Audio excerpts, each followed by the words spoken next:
Maligayang pagbabalik sa Filipino Movie Recap.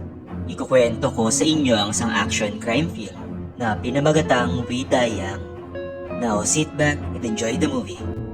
Nagsimula ang pelikula sa isang batang lalaki na si Lucas na nilalarawan ng malagim na katotohanan ng kanyang lugar na ginagambala ng madalas na mga krimen tulad ng pagpatay, sexual assault at pagbenta ng mga droga. Ang mga aktibidad na ito ay labis na nakakabagabag sa mga lokal na residente. Bukod pa rito, pinaghaharian ng mga gangster ang buong lugar. Sa katunayan, nagtatrabaho si Lucas para sa isa sa mga notorious na gangster sa lugar bilang isang tagahatid ng droga. Bihasa siya sa pagbenta ng droga sa lungsod, simula sa mga delivery boy katulad niya na naghahatid ng mga droga sakay ng bisikleta, hanggang sa mga middleman na nangangasiwa sa kalakalan ng droga para sa isang malaking gang na pinamumunuan ni Jester, ang kanang kamay ng top gang leader na kilala sa pangalang Big Boss. Sinabi ni Lucas sa kanyang mga customer na hindi madaling mahanap ang Big Boss at ang karamihan sa mga tao ay nakikipag-ugnayan lamang sa kanya sa pamamagitan ni Jester. Gayunpaman, si Lucas ay may direktang access sa Big Boss, isang lalaking nagngangalang Rincon. Kilala si Rincon sa kanyang kalupitan at handang dispatsahin ang sinumang magtatraidor sa kanya. Bilang patunay, pinahirapan ni Rincon ang kanyang tauhan at pagkatapos ay pinatay ang isang lalaking nagtaksil sa kanya.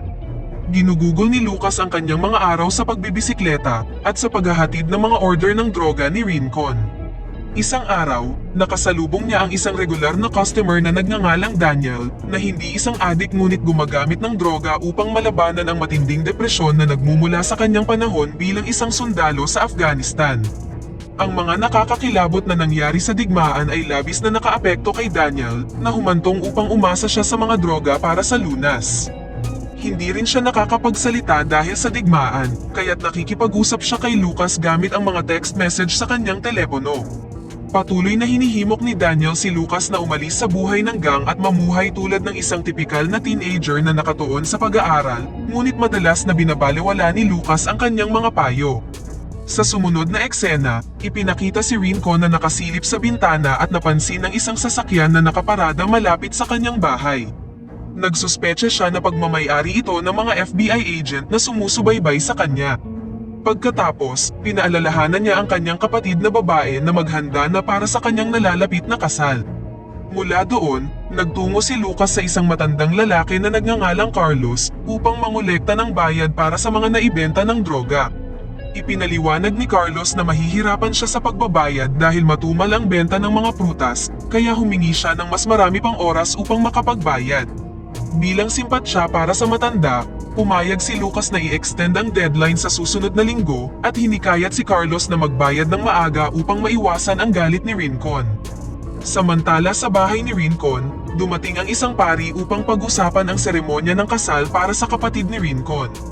Iminungkahi ng pari na gawin ang seremonya sa simbahan para sa isang mas marangal na setting, ngunit binanggit ni Rincon ang mga safety concern at mahigpit na tumanggi dito. Nag-aatubiling pumayag ang pari na sa bahay na lang ni Rincon idaos ang kasal. Samantala, bumisita si Lucas sa headquarters ng mga drug courier bago ihatid ang pera kay Rincon. Doon, laking gulat niya nang makita ang kanyang nakababatang kapatid na excited na ibinahagi na sumali siya sa gang ni Rincon upang maging isang drug courier tulad ni Lucas. Habang ang kanyang kapatid ay nasasabik na sumali sa gang, si Lucas naman ay galit at iginiit na bumalik na siya sa paaralan. Sa kabilang banda, nasa isang food truck si Daniel habang nag-o-order ng isang fast food. Ang kanyang kawalan ng kakayahang magsalita ng mabilis ay nagdulot ng pagkadismaya sa iba pang mga customer na humantong sa mas mahabang paghihintay. Dahil dito, ilang mga naiinip na gangster ang nagsimulang mangbuli kay Daniel. Sa kabila ng pagiging isang mahusay na dating sundalo, kinontrol ni Daniel ang kanyang galit at mas piniling huwag harapin ang mga nambubuli sa kanya. Mabilis na umalis si Daniel sa mataong lugar at pumunta sa isang liblib na eskinita nang biglang lumala ang kanyang karamdaman. Inilabas niya ang gamot na binili niya kay Lucas para maibsan ang kanyang depresyon. Gayunpaman, napansin ng ilang kriminal si Daniel na gumagamit ng ilegal na droga at tinangka siyang pagnakawan. Nang hindi na mapigilan ni Daniel ang kanyang depresyon, mahigpit niyang nilabanan ang mga magnanakaw. Samantala, busy si Rincon sa pag-aayos ng kasal ng kanyang kapatid. Sa kabila ng kanyang reputasyon sa pagiging malupit at marahas, nagpakita siya ng malalim na pagmamahal sa kanyang kapatid na babae at nais na matiyak ang kanyang kaligayahan. Kalaunan, dumating ang groom kasama ang kanyang pamilya sa bahay ni Rincon at halatang kinakabahan sa pagiging kilala ni Rincon bilang isang kinatatakutang gangster. Habang busy ang lahat sa paghahanda sa kasal, dumating si Lucas upang ihatid ang mga nalikom mula sa pagbebenta ng droga. Si Lucas ay tila medyo komportable kay Rincon na naging malapit na sa kanya at itinuri siyang matalino at maaasahan. Nabunyag na ang nakatatandang kapatid ni Lucas na isang dating miyembro ng Special Forces ay namatay sa pagsisikap na iligtas si Lucas mula sa droga at sa buhay ng gang. Ibinahagi ni Rincon ang kanyang malalim na pagmamahal sa kanyang pamilya, partikular na sa kanyang kapatid na babae na may kapansanan. Ipinagkatiwala niya kay Lucas ang isang kritikal na trabaho, ang maghatid ng 2 malalaking pakete sa isang kontak malapit sa isang gasolinahan at binigyang diin na kailangan agad itong matapos ni Lucas upang ma-enjoy niya ang kasal ng kanyang kapatid. Hindi nagtagal, biglang pumasok si Jester habang kinakaladkad ang isang lalaking huli na sa pagbayad. Mahigpit na binalaan ni Rincon ang lalaki na bayaran kaagad ang kanyang utang. Nang hindi inaasahan, marahas na tinapos ni Jester ang buhay ng lalaki. Pagkatapos nito, pinaalis na ni Rincon si Lucas at lumalabas na hindi sang-ayon si Jester sa pagpunta ni Lucas sa bahay ni Rincon. Kinwestiyon ni Jester si Rincon tungkol sa kanyang desisyon na ipadala si Lucas para sa kritikal na delivery sa halip na siya. Noon pa man ay naiinis na si Jester kay Lucas at pakiramdam niya ay pinapaboran siya ni Rincon. Ipinaliwanag ni Rincon na nasa ilalim ng FBI surveillance ang kanilang mga aktibidad at naniniwala siyang si Jester ay makakaakit ng labis na atensyon. Sa pamamagitan ng pagpapadala kay Lucas na mas hindi pinaghihinalaan ng mga FBI na nanonood sa kanila, mas maiiwasan ni Rincon ang anumang sakuna. Kasabay nito, habang papunta na si Lucas para sa gagawing delivery, nasaksihan niya ang kanyang nakababatang kapatid na hinaharas ng mga miyembro ng gang bilang bahagi ng initiation. Namagitan si Lucas at iginiit na inutusan siya ni Rincon na ihinto ang ginagawa nilang pananakit. Pagkatapos ay nagmamadali niyang iniuwi ang kanyang kapatid at planong dalhin siya sa paaralan kahit nangangahulugan ito ng pagpapabaya sa kanyang pangunahing tungkulin. Gayunpaman, hindi sinasadyang nahulog ni Lucas ang isa sa mga pakete sa kanyang bahay nang hindi namamalayan. Nang papaalis na sila, dumating si Jester kasama ang kanyang mga tauhan at inakusahan si Lucas ng sadyang pagsuway sa utos ni Rincon. Inatake nila si Lucas, ngunit siya at ang kanyang kapatid ay nagawang makatakas. Sa kanilang pagtakas, nakasalubong nila si Daniel na inalok silang sumakay sa kanyang sasakyan. Hinabol sila ni Jester at ng kanyang mga tauhan sakay ng mga motorsiklo na humantong sa isang high-speed chase sa makipot na kalye. Sa huli, nagawang ma-disable ni Daniel si Jester at ang kanyang mga kasamahan. Samantala, isinasagawa na ang kasal ng kapatid ni Rincon na minarkahan ng isang simple ngunit masiglang selebrasyon kung saan ang lahat ay mukhang nag-e-enjoy. Samantala, napansin ni Lucas na nahulog ang pakete sa nasusunog na sasakyan ni Daniel. Nang ma-realize niyang nawawala ang isang pakete, naisip niya na baka nahulog ito sa kanyang bahay. Sa kabilang banda, mabilis na ipinaalam ni Jester kay Rincon ang mga pangyayari sa araw na yun. Si Rincon, na masama ang loob at dismayado kay Lucas, ay nagpakita ng galit na reaksyon sa balita. Inutusan niya si Jester at ang lahat ng kanyang mga tauhan na hulihin si Lucas at ang kanyang kapatid nang hindi sinasaktan. Kasabay nito, pinayuhan ni Daniel si Lucas na umalis na sa bayan habang may pagkakataon pa siya. Gayunpaman, hindi nagustuhan ni Lucas ang suhestyon ni Daniel at inutusan siyang huwag makialam sa kanyang mga problema. Determinado siyang tapusin ang kanyang gawain. Nagmamadaling umuwi si Lucas upang kunin ang nahulog na pakete at planong ihatid ito ayon sa utos ni Rincon.